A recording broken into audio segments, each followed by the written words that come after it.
তো আজকে দেখাবো এই যে ইন্ডাকশন, এটা circuit board, panel circuit board. তো এটার আমরা মাইক্রো সুইচগুলো কীভাবে চেঞ্জ করবো খুব তাড়াতাড়ির মধ্যে। তো সর্বপ্রথম এখানে টেস্ট লাগিয়ে এটা হচ্ছে ডিসোল্ডার ওয়্যার। তো এটা সাহায্যে জাস্ট এর মধ্যে টাচ করবেন, সঙ্গে সঙ্গে সোল্ডারটা রিমুভ হয়ে যাবে। তো এইভাবে আমরা সোল্ডারগুলো রিমুভ করে নেবো।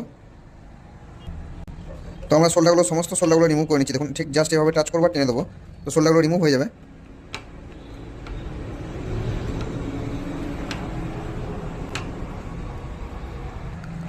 তো আমাদের সব সুইচগুলো রিমুভ করা হয়ে গেছে দেখুন, এবং ছিদ্রগুলো খুব সুন্দর সুন্দর হয়ে গেছে। তো এবার আমরা এই যে নতুন মাইক্রো সুইচ আছে দেখুন, এগুলো মাইক্রো সুইচ বলে। তো এই সুইচগুলো আমরা এখন বসিয়ে নেব।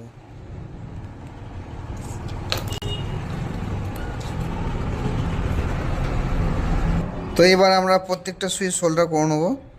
সোল্ডার করা খুব ইজি। তো আমরা প্রত্যেকটা সোল্ডার করে, তো আমাদের সব সুইচগুলো